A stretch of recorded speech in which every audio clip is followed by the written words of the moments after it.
Hi guys, I'm Syama, CEO of Scaling Retail, and today I want to chat about something that is really on the minds of most brands that are starting up their business, which is startup capital. What do you need money for, and when do you need money? Now, this kind of conversation can go a number of different ways, depending on a few different factors, which I will go over. But the first thing that I'd really like for everyone to think about is this concept of leverage. When it comes to understanding how much money you need, it comes from understanding what your core competencies are, what you can bring to the table of your business, where you might have friends, other people who run other companies who might be able to cut you a deal and be able to give you points of leverage.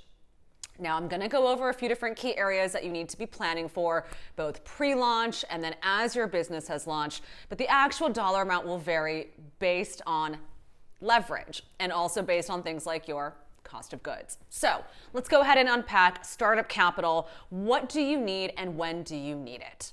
Now, the first thing that's so important is a lot of times brands will come to me and they would have said, Syama, I've already gotten started. I have a lot of inventory, I have a logo, and I'm ready to sell my stuff. However, guys, we both know that is not the way to actually successfully launch into the market.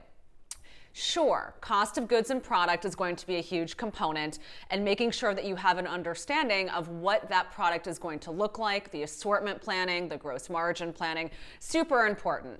And the cost of goods for those products can range anywhere from, let's say, producing something for 10 grand or 60 grand, depending on what you're producing, where you're producing, and how many units you're producing. But outside of the factory costs, what I want you to keep in mind is the cost of development and design. This is often way overlooked. Someone who's going to be doing your tech packs, your illustrations, someone who's going to be managing and negotiating the relationship with your factory, having their eye on quality control of the product, and then making sure that that product gets to be delivered at the right time, at the right place, within the right budgets. So that entire management process can be costly depending on who you work with. But do not think that you can hack your way to doing so efficiently. More often than not, people who I've found out who've learned or over-indexed their knowledge base into development and design end up actually not being able to keep their eyes on everything else in the business. So if you are a solo CEO and you're running this business on your own, find the right people to help you with product development and design. Now, the second center of cost that is also pre-launch is going to be in brand development. So let's unpack a little bit about what brand development actually means. Now, like I mentioned just a moment ago, sometimes brands will say, I have product, I have a logo, I'm ready to launch. Actually, you're not ready to launch without having a full study and understanding of your customer market fit, without understanding your mission, your values, your brand DNA. You actually don't have much. What you have is maybe a logo that might work with your customer base or not, and then you have products, and who the hell are you going to sell the product to? So brand development becomes a super important part of your pre-launch costs. Now, what goes into brand development? At Scaling Retail, we espouse a really simple funnel that takes you into the development and communication of your brand. It starts off with a brand DNA, which goes over your North Star and what it is that you need to be positioning around. It is the internal facing document that will lead your brand and vision into opportunities and to success that you will share with other people within your organization. It goes over the highlights of category evolution as well as price point recommendations. From the brand DNA, we then move into your logo development. Now, if you've started off with a logo because you said, hey, I have this cool name for a business and I want to go ahead and brand it, generally speaking, we'll say, hold up. Let's take our foot off of the gas here and say, does this logo actually fit the customer market demographic that we want to be talking to? If your logo does, great, but chances are there might need to be some tweaks and changes because we're talking to a different person. So then there's the logo development cost. From logo development, we move into something called communication and marketing strategy. A communication strategy is an in-depth look at how you're going to speak by channel to your customer. How do you actually take this brand DNA and turn it into something external facing to actually communicate to your audience? It's not quite as simple to say, well, I know my brand voice, so I'm just going to be the sole writer. Sure, if you're a hobbyist, you can actually just create the voice out of your own and you don't actually need to understand how you communicate because it's just you. But if you plan to grow your business or have something scalable, a communication strategy will tell you, here are the key collaborations we think you need to be moving into. Here are the ways in which you're going to talk on those platforms. Here are the types of images you're going to use. And this is the cadence of communication. So far we have internal facing document, start to look at that externally, and then how do we actually push that out to the consumer with that communication strategy. This is all under brand development.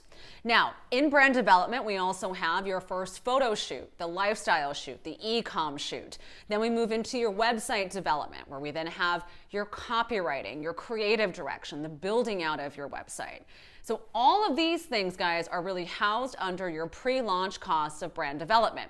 You won't have to pay for these again, right? This is all to get you to that first step. Now, if you are a first-time CEO of your fashion company, whether that be a retail brick and mortar, e-com, direct-to-consumer, however you want to look at being in this business, if you are the first-time CEO of your company, there are chances are that you're going to be unconsciously incompetent about a number of different factors.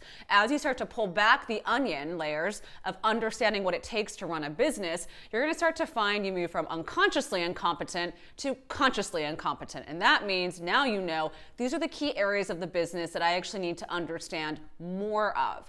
Chances are you're going to need a consultant or a strategist, someone to help you learn all the different areas of your business. You can properly keep your eye on those KPIs to know if your business is moving in the right direction.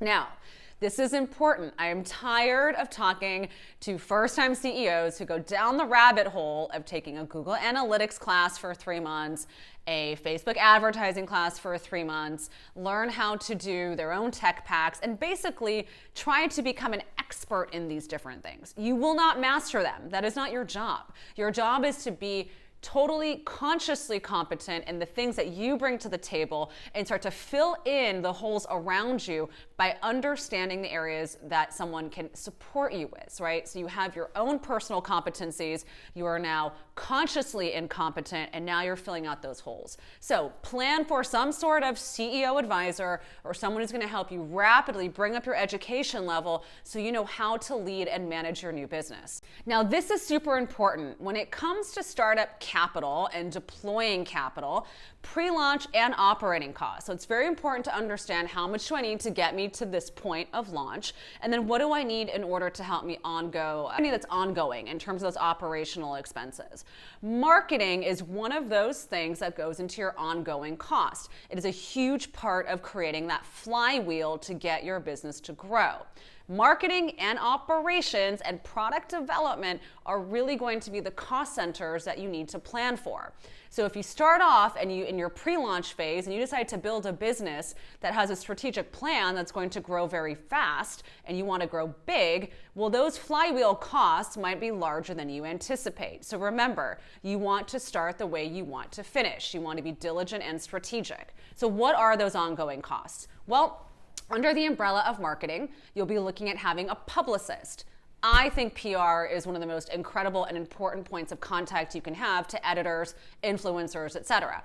Personally, I don't like being social so much. I know that's hard to believe. So public relations for me is actually a huge win.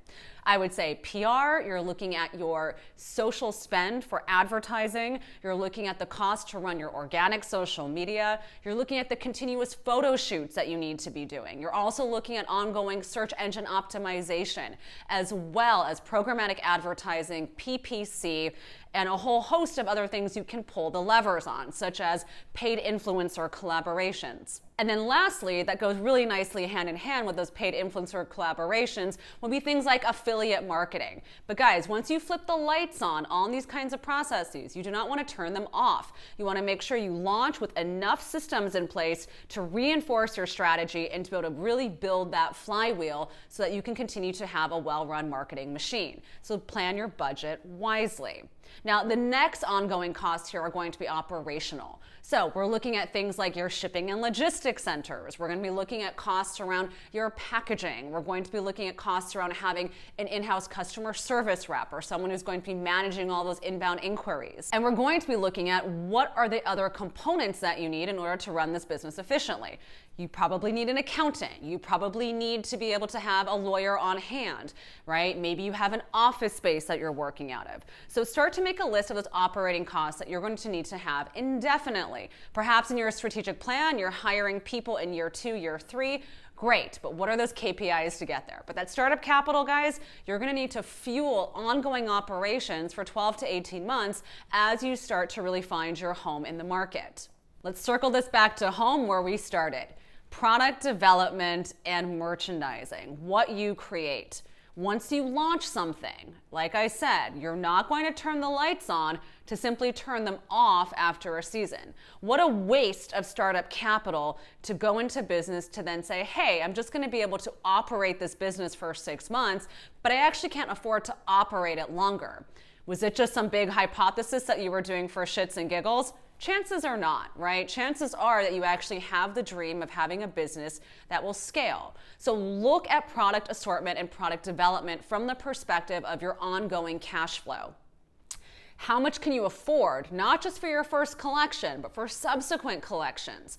Don't have a big first collection to then follow it up by something small because you've ran out of cash.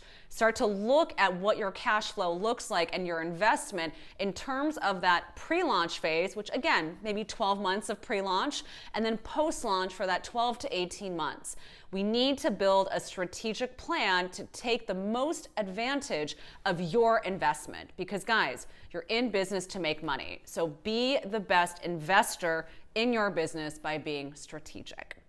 I know that was a lot to unpack. Thank you for bearing with me till the end. If you guys need more assistance in resource allocation, building strategic plans, leadership management training, and really starting to understand how to scale your business and launch it efficiently, send us an email over at hello@scalingretail.com. Talk to you guys later. Thanks. Bye.